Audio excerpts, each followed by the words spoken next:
What's up, fam? It is the Hale Fitness Podcast. I am Coach Jay. I'm here with Coach Wendy and Coach Heidi. Hey. We are. I've got my new mom here and mom to be, and Coach Heidi and I the other day were talking about the experience of being pregnant, and I was like, oh yeah, when I was pregnant. No. But what came up is the way people treat you when you're pregnant. They treat you like you can't do anything and you don't know what to do. And I thought we'd talk about that today because this is something I think people experience whether you're pregnant or not, but especially when you're pregnant, people treat you like you're weak and you're dumb. True. So that's what this is going to be called. You are not weak or dumb. Awesome. So, all right, this was sparked by something that happened the other day. Heidi, you were out in your driveway, moving giant slabs of brick or something. No, it was a big wooden table. Right. Okay. Not particularly heavy, just awkward. Right. Yeah. And what happened? My neighbor called me out via text and was like, you need to put that down and go get your husband to do that for you. And then I love her. She's always looking out for me. She is so well-intentioned. And then she actually texted my friend and ratted me out to her too. Dang. Yeah. Snitching. Yeah. I got snitched on. Yeah. So I think there's kind of a perception when you're pregnant, and to be clear, you're like 9.5 months pregnant right now. Yeah. Yeah. Within 2 weeks of being pregnant. Yeah. Yes. This is actually your last day here before maternity leave. We figured we record so you have this for posterity forever. Yes. Remember it when all the hormones kick in and I forget everything that happened. So there's this perception when you're pregnant or when you're a new mom that you're just like, you shouldn't be lifting weights, you shouldn't be moving, you shouldn't be doing that. What do you both think of that? It's from my perspective been a really interesting kind of journey, going from reading through all the pamphlets that Kaiser gives you. Yeah. You know, the most striking one, I think I was like 3 or 4 months in, and you know, my midwife, she's so sweet. She's like, you know, asking me stuff about my job duties, and I was talking about how I move 100-pound mats and whatever. She's like, oh, be really careful. Yeah. And I'm like, 100 pounds isn't very much. Yeah. Like, I'm still deadlifting 250 plus. Like, it's fine. Yeah. But the most striking thing was in one of the pamphlets. It said, you know, stay healthy, exercise, get 150 minutes a week, incorporate weight training, like 8-pound dumbbells. And I was like, holy shit, my kid's going to be more than 8 pounds. Like, what is 8 pounds going to do for me? Like, this is the guidance. Yeah. As opposed to, you know, what we do in preparation just for life. We lift significantly more. So it was kind of shocking, and it started to make me question, like, do I need to take it that easy? Like, if I take it that easy, what happens in a few months when I actually have to do these job duties with another human?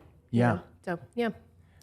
Yeah, it doesn't like prep you much, I guess you can say. Like, No. it kind of just, it's not guidance, honestly. Yeah. Same here. I did have a different experience with my midwife when I was, going through my general appointments or whatever, and she actually encouraged me to continue to lift weights and move as much as possible, and not like, she did not want me to sit on the couch and just lay down. She actually wanted me to move. But I think it's just like just every doctor, midwife has like a different, I guess, way to guide someone. But yeah, like the way, Kaiser, I had the same pamphlets too as well. It's like 8 pounds, really? Like, that's nothing. Like, what? I mean, my son was like almost 9 pounds when he was born. Like, so, it doesn't prep you for anything, I think. Especially was he 9 pounds when he was born? He was almost 9 pounds. Oh my goodness. Yeah, he was a huge baby. It's like 10% of your body weight. That's crazy. And I needed to lift 8-pound dumbbells to prep me for that, right? Yeah. It's like absolutely nothing. Wow. So. Yeah, I mean, look, obviously, if you're watching this, Coach Heidi, Coach Wendy, very strong women that have a lot of experience doing this. And so when someone says, oh, you should only lift 8-pound dumbbells, like, it does kind of feel like, this is ridiculous. But what I think is interesting, kind of what you told me, is like, it's not just that people think you just shouldn't lift weights, but they don't think that you even know enough about yourself to be able to make the proper judgment. Yeah. Mm-hmm. And like, I don't know. I mean, even just hearing that, if someone said that to me, I'd kind of be like, "Man, F you." Like, like, is that, do you have that experience? Mm-hmm. Totally. Yeah. Yeah. I mean, I went through this similar situation too when I was working out and, you know, like hecka pregnant, like how Heidi looks like right now. Yeah. Like a couple of people, even my own mother once told me, like, because I think it was my sister who was like recording me, and she sent, you know, her the video, and my mom was so upset with me. She's like, "What are you thinking? You need to stop doing that." But, you know, like, and she knows that I've been doing this sport for multiple years, right? Yeah, But she just like freaked out on me. She was so mad at me, and she thought that it was like bad for me, that I would hurt the baby. So like, yeah, people thought that I was incapable of you know, keeping up with my routine. Yeah. With me carrying a child, right? Yeah. Yeah. So yeah, multiple times with my family, even with, you know, people just like seeing me on videos too. Like I had a couple of friends from high school saying like, "Oh my God, that's a beast, but you need to be careful." Like, I don't know that, right? Yeah.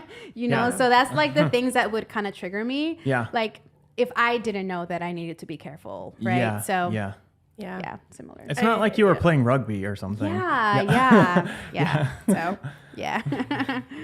Yeah, I think that a lot of people see the highlight reel. Like they see you do something that looks really risky, and what they don't see is for the last 8 months, I've been, you know, asking Rebecca, asking, you know, other people in our community, like, "Hey, is there anything I need to be looking out for?" And I have those filters in my mind. Yeah. So they may see like, "Oh shit, she just picked up 100 pounds like it was nothing. Like, what are you doing? That's stupid." And I'm like, first off, this is like 30% of what I normally lift. Yeah. So this is not on the fringe, or this is not me straining. Secondly, I'm considering all of the different things, like I'm in touch with my pelvic floor and my breathing. I'm not bearing down. I'm thinking about the ways, you know, that this could impact, you know, the health of the baby and my health and my risk of injury.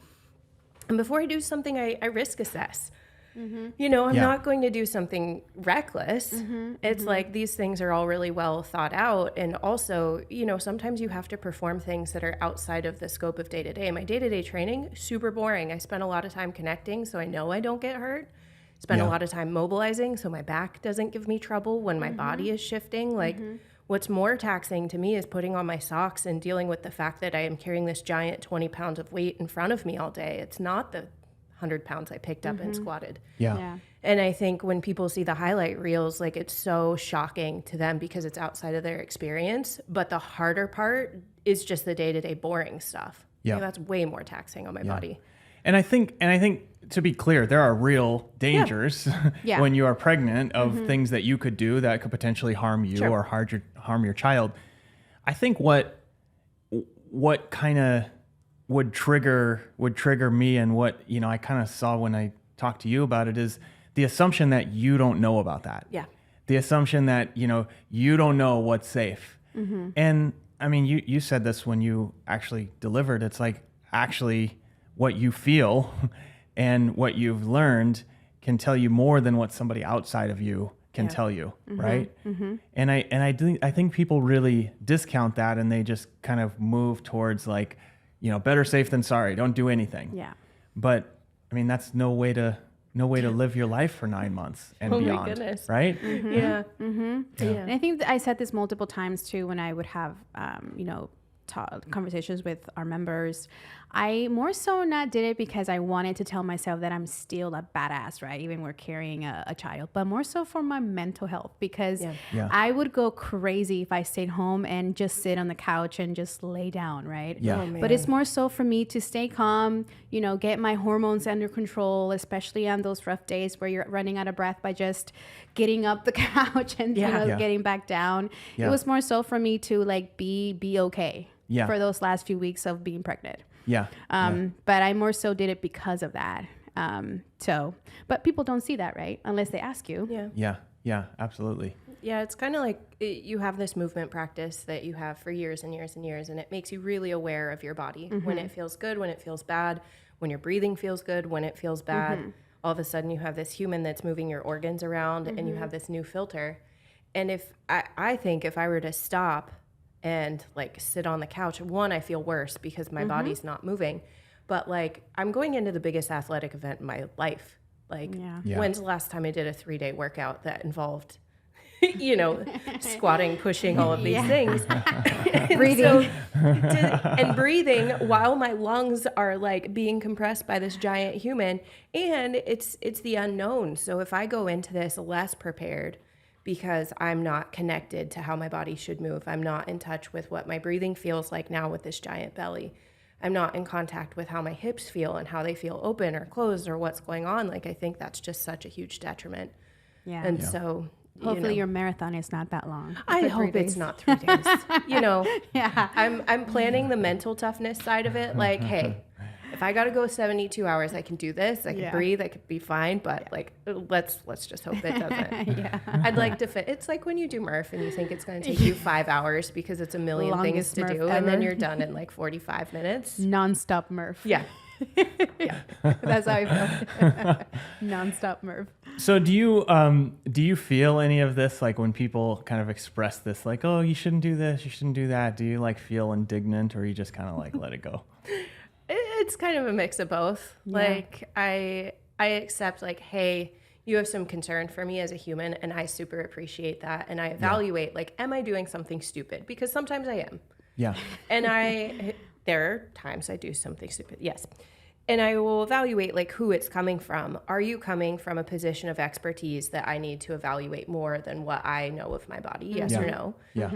And then I may give that more, more weight. But then when it comes down to it, like my indignance is more like, I would love to educate you on how you can be more in touch with your body. Yeah. Like it sucks to think that, whether you're injured, whether you're pregnant, whatever, it's a season. And if you are out of touch with your body, you're going to be in a worse position no matter what. You're going to have a worse outcome. And so part of me is like, thanks for the concern, but also like, one, I got this. And two, you might want to reevaluate how you think of someone as broken, or you think of someone as like, oh, you shouldn't be doing that. Yeah. Because maybe you should be. Maybe that is the way.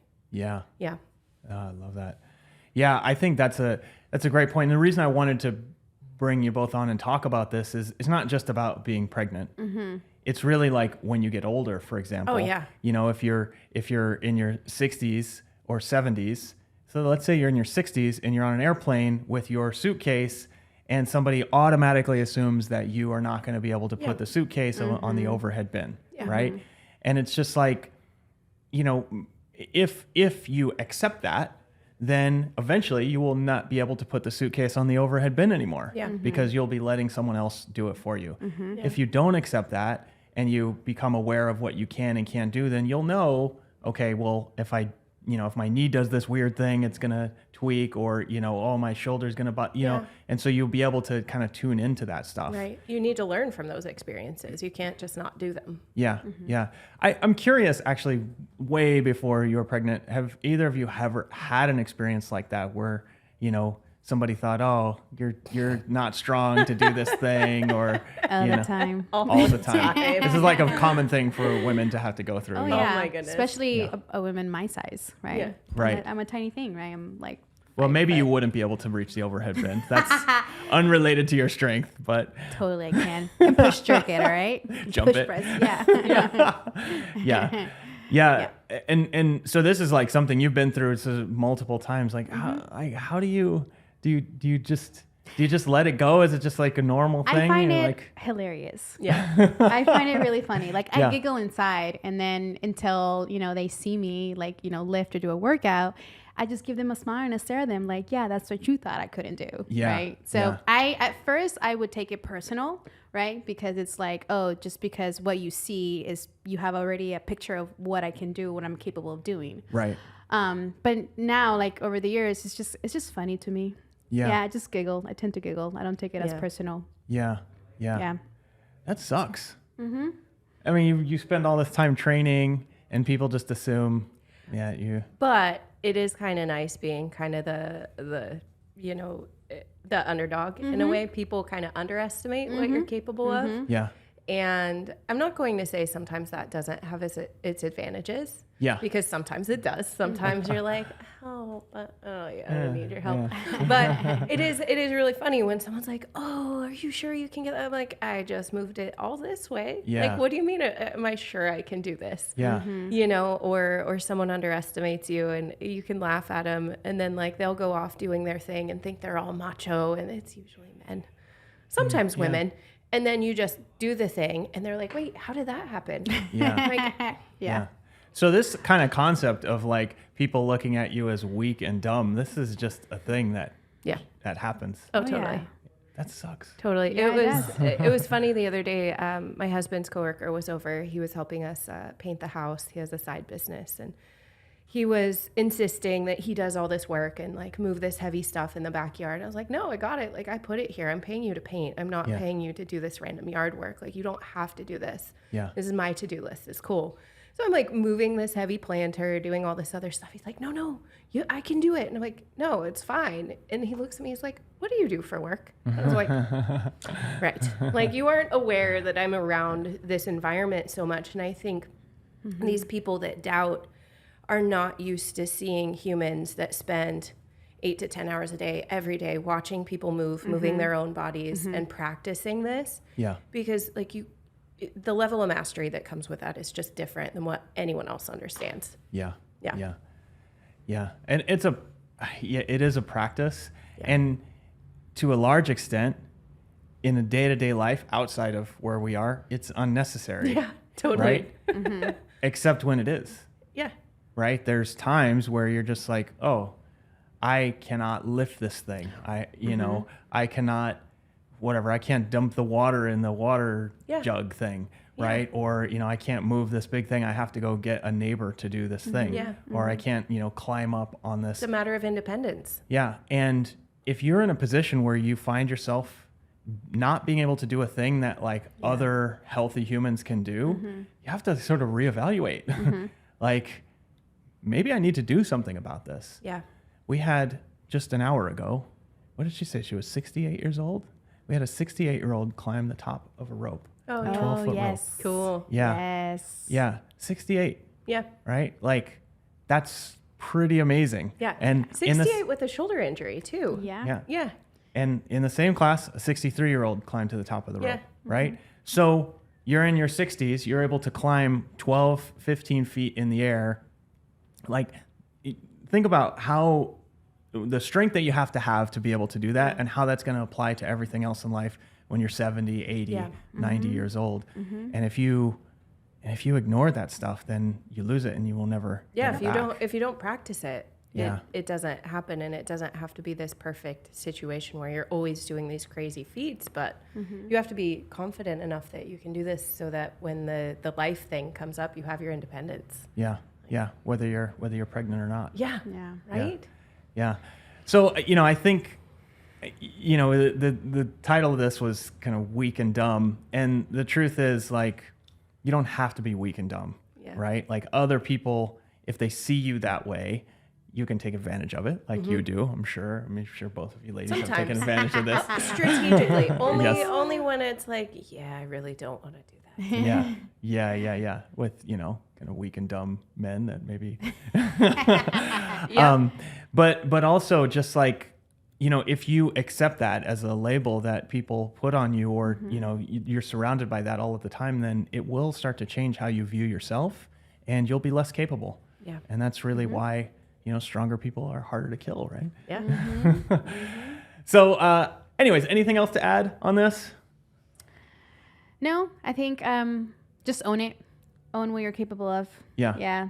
Like, I think no matter what, I mean, you are your best. I mean, sometimes, I wouldn't say most of the times, you're the best judge, right, to what you're capable of doing.